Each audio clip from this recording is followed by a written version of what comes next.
Hey, Rigsby here, and in today's episode, I want to talk with you about navigating the challenges of owning a business. Let's get to it. Welcome to the Fitness Business School podcast, the show for fitness business owners who want to grow their income, increase their impact, and improve their lifestyle. Be sure to listen till the end of this episode because we have a brand new special offer exclusive for listeners. So stay tuned. Not too long ago, a post was kind of circulating around the fitness business owner community that talked about what the author of the post called the unfortunate truth of owning and running a business, and how business is hard. And the author, who I don't know,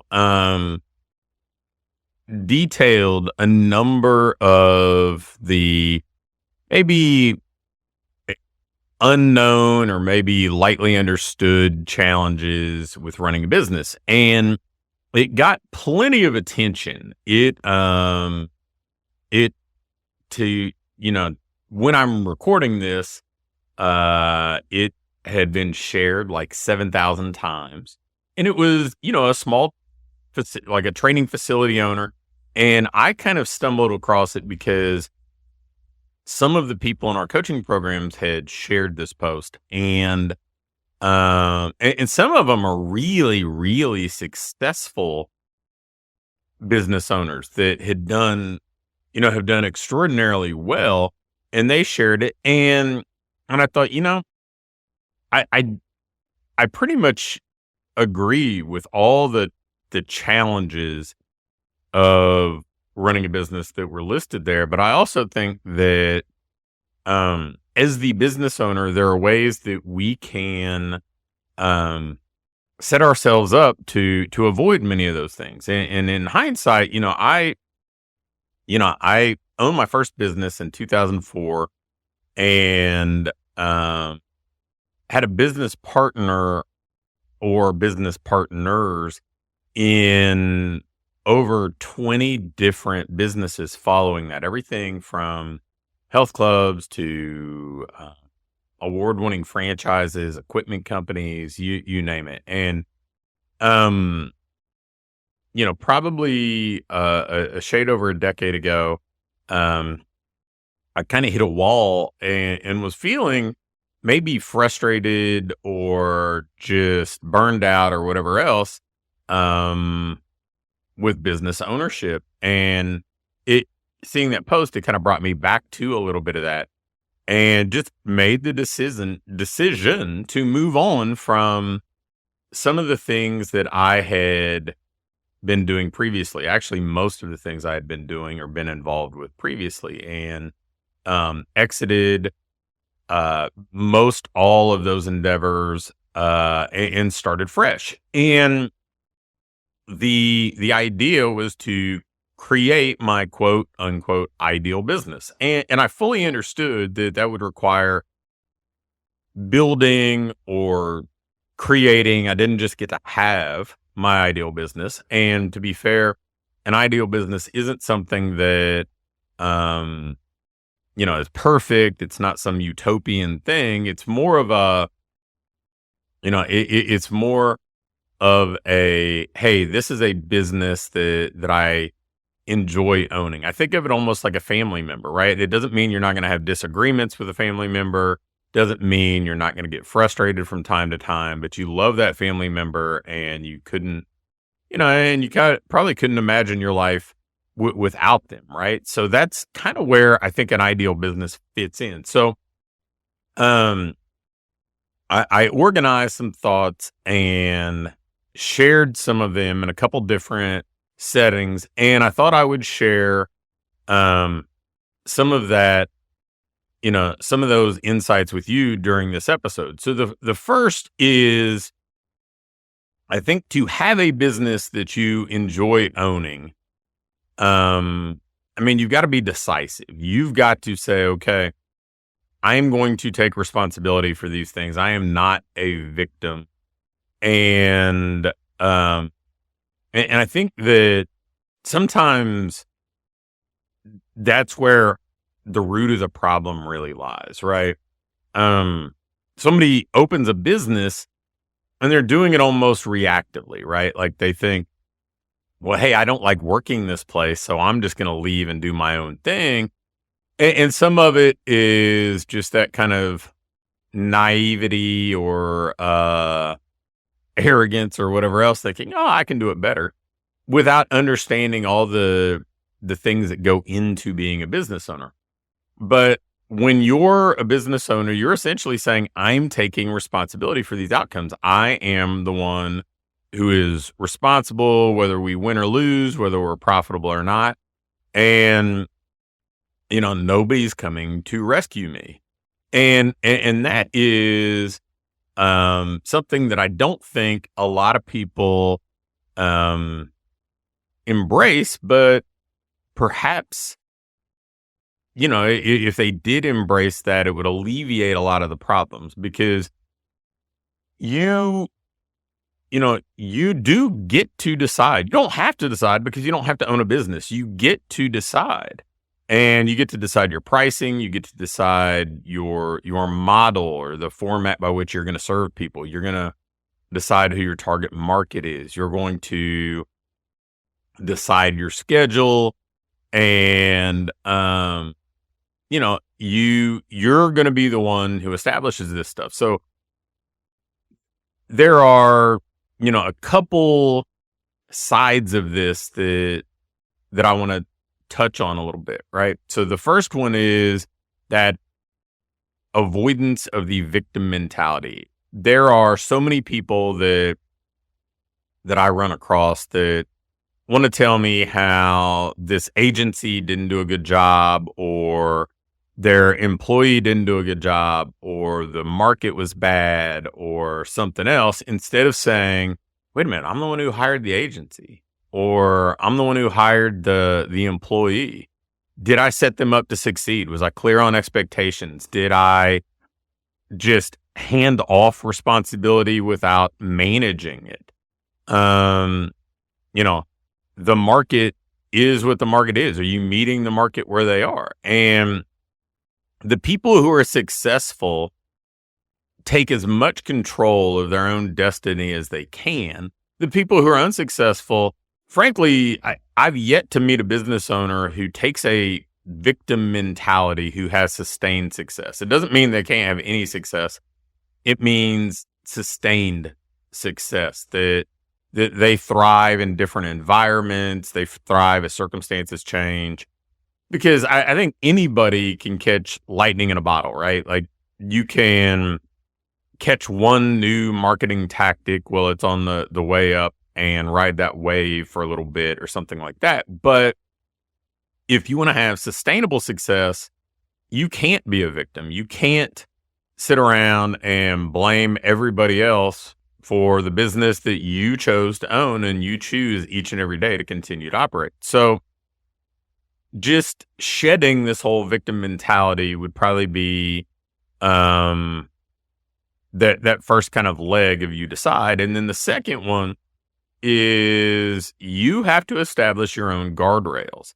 And I don't know that this is exclusive to the fitness industry, but I think that it is magnified in the fitness industry, where somehow we've decided along the way that somebody can pay us $149 a month for group training, or $5 a day, basically, and we're on call for them. We're going to reply to text messages morning, noon, and night, holidays, weekends, all of it. We're going to, feel like that we are, going to provide coaching, counseling, consulting, mentorship outside of training sessions, outside of things people purchase.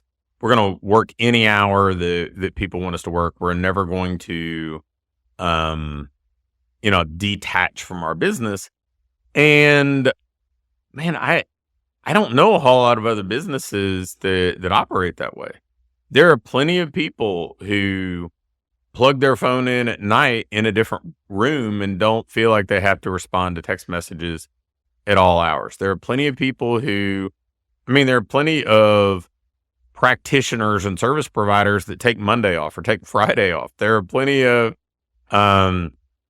people that take guilt-free vacations and don't allow their patients, customers, clients to kind of dictate everything about them. And I'm almost certain that nobody that I am aware of that has a healthy, successful business over time let somebody have that kind of control over them and treat them a little bit like a pinball for $5 a day. So, you can establish guardrails and just say, hey, these are the rules by which I'm going to operate my business. And let's face it, some of this stems from us having a cell phone. I mean, I remember growing up, my dad, as I've mentioned many times through podcasts and emails, owned and continues to own an auto repair business.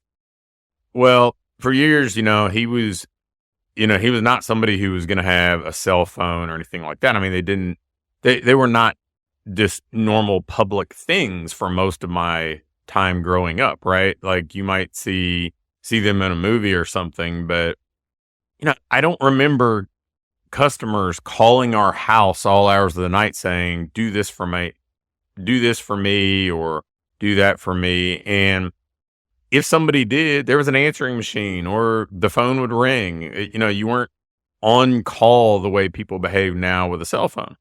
And businesses can still operate that way. Just because something is convenient for the caller doesn't mean it is convenient for the call recipient. And I think that you have to understand that if you don't take control of this, if you don't decide, other people are happy to decide for you. I remember a while back, I had just this awesome client who had a semi-private business over on the East Coast. And, his business was doing probably around $30,000 a month. And it was just him. And he had hired somebody to do a little bit of training. And, he wanted to coach his kids' youth sports teams. He wanted to take vacation. His family would go on vacation without him. And he just was, he had just never kind of opened his eyes to the fact that he could leave. And so we kind of started inch by inch and said, okay, how about you take Thursdays off and take your kid to football practice? And systematically, he kind of weaned himself out of this business and got to the point where he was training about 5 hours a week instead of training about 35 hours a week. And his income, personal income, hadn't dipped a bit. It was precisely the same. And, he had to get a few more clients to offset paying other people to train those clients and still taking home as much money. But it just had never dawned on him. And I think that's the case with guardrails in general. I think that we've kind of painted ourselves into a corner and don't think there's any other way. But I assure you, there is a different way. You can build a business that operates in the way that you want. And frankly, sometimes that's better. I know plenty of guys that have wonderful businesses that aren't super accessible. And that's part of why they have great businesses, because there's a little bit of scarcity. There's a bit of a velvet rope mentality. So being a victim and, letting go of that and establishing guardrails, those are the first two. The next one on the list. So if those are you deciding, the next thing on the list is just managing expectations. Now, I don't want to go off on too much of a tangent here, but I believe that expectations, whether they're misplaced, unspoken, or unrealistic, expectations are usually the root of most problems that we have with other people. And I think that having realistic expectations, again, not some utopian thing where everything's going to be perfect, it helps people avoid that roller coaster sense of emotion that comes with being a business owner. If you look at things logically, and that's not always an easy thing to do, you understand that there is going to be attrition over the course of the year. And, if you have 100 clients and you have 5% attrition, then that means 5 of them are leaving this month. And if you accept that going in, doesn't mean we don't want to improve it, but we understand that those are realistic expectations, then hopefully that can mitigate some of that sense of personal hurt if somebody leaves, because it's not really an indictment against us. I mean, people have full lives. People's financial resources change, their schedule changes, their priorities change. And we can just assume that if we have a big enough sample size of humans, that's going to happen. So, accepting that. There are plenty of days that I'll get messages from people where they've had a couple days in a row that they didn't sell something and they're in like panic mode. But then I'll say, well, how many new clients did you get last year? And they'll say something like 60. And, I say, okay, so that means there were at minimum 305 days, assuming that each of those people came in individually, not doubled up, not, hey, I sold 3 in a day. Each of them came in individually. There were over 300 days last year that you didn't get a client. So there's probably no sense in panicking when that happens. I think this is a little bit of that kind of mentality of why they talk about people who ride the waves of the stock market and do the best, and the people who panic and get out at the bottom are the ones who never make as much money and that sort of thing. Like there takes some emotional tolerance to own a business, but if you understand the reality of things, that sometimes things aren't going to go your way, that sometimes people leave, that sometimes employees, there's turnover. In the training world, a few years back, we discovered through some research that the average trainer didn't stay in a job for longer than 2 years. Well, too often we see training business owners, they kind of build around the person thinking that that'll solve all the problems forever, not realizing that, that person isn't going to be here as long as you are. So you probably should build the position, not, build around the person. And if you approach things this way, you're going to be much, much happier. I mean, we talk about this in sports, and that's where some of this probably came a little easier to me than it might to others. Is, in sports, in baseball specifically, nobody goes undefeated. So, you are accustomed to some ups and downs. It's often said that if you get a hit 3 out of 10 times, you're going to the Hall of Fame, right? Like, so you don't expect there never to be adversity. In fact, it's an understood that the people who deal with adversity best are always the most successful. So, expecting reality is the next big piece of this. And then the third kind of leg. So we've got, you being decisive, you managing your expectations. And then the third leg is simply being consistent. And I mean, that sounds like it's, maybe an obvious one, or maybe it's something that you don't see as being related to the ups and downs of being a business owner. But the reality is, business ownership isn't really an immediate gratification thing any more than a fat loss program is an immediate gratification thing. Nobody comes in, has one workout, and loses all the weight they want to lose. And nobody deploys one marketing tactic for a day and sees some magical growth that they want to see. Like, it's just not how things work. And if you say, okay, I'm going to stay the course and week after week, do the things necessary to become the type of owner I want to become, to have the type of business I want to have, over time, that compounding pays off. And again, it's a little bit like investing, where Things compound over time, right? They talk about compound interest being the eighth wonder of the world. Well, the same is true here. If you are continually connecting with new people, or if you are continually kind of nurturing those relationships or growing those relationships, if you are continually making offers, and if you are continually doing your best to provide the best in market service, result, quality of experience, over time, things will work well.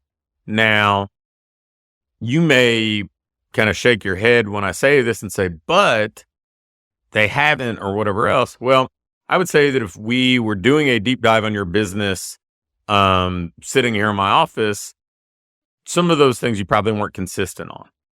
Now, some of them you may have been very consistent on, but very few people that I encounter have been consistent filling the pipeline. Very few people have been consistent in making offers, in generating new leads day after day. But if you're doing that sort of thing and not waiting for the next shiny object, some magic bullet solution that's going to cure all your problems and fix all your ills here, it's not, that's not going to be a business that's going to make you happy, because it's very much a desperation-based business. And really, a lot of this comes down to being a business that is stable and solid and not built around desperation, because if you can do that, you're going to be much happier. Now, again, kind of circling back to what I talked about in the beginning, that doesn't mean that this is perfect. It doesn't mean that there aren't going to be ups and downs. It doesn't mean, I think I have a wonderful business and I love owning and operating my business, but that doesn't mean that 100% of my time is spent doing things that I absolutely love. It's just the vast majority of my time is spent on strengths and things that I enjoy. So again, if you want to kind of smooth out some of those roller coaster like ups and downs, if you want to actually enjoy owning your business instead of feeling like somebody who's got a low paying, excessive hour kind of unpleasant job that you're the creator of, then take some of these lessons to heart, because I think that, well, that doesn't mean business isn't hard. It becomes very fulfilling. It becomes very worthwhile and rewarding, and it's all within your control, but it comes down to deciding. Now, I'll close up by saying, if I can be of help in you kind of reinventing your business as your ideal business is something you enjoy, shoot me an email at pat@patrigsby.com and just share a couple sentences about where you are and where you would like to be, and we'll hop on a call and see if I can be of help. Okay? All right. That's how you build your ideal business. Thanks for listening to this episode of the Fitness Business School. Before you go, I have a quick announcement. One of the things that we've been doing with our current clients is taking them through this ideal business diagnostic. And really what it is this checklist that allows you to pinpoint exactly what your business needs next, so you can keep improving, keep growing, and build a business that you love to own. One that pays you well, one that allows you to have the impact you want to have, and one that allows you to have a lifestyle that you truly enjoy. In this diagnostic, we walk through everything and we do an evaluation and can instantly pinpoint what you need to do next to build that business that you want. I'm going to extend this opportunity to get on with either me or my team and take you through this evaluation and fix your business's most vital needs fast. So if we take you through this, you're going to be able to make those vital changes that you need to finally have what I call your ideal business. If you'd be interested in going through this entirely free, risk-free diagnostic with us and learn what you already have in place, what you're doing well, and where your greatest opportunities for rapid improvement are, just shoot me an email with diagnostic in the subject line to pat@patrigsby.com. Again, an email to pat@patrigsby.com with diagnostic in the subject line will get you scheduled and take you through this evaluation to help you build the business you want.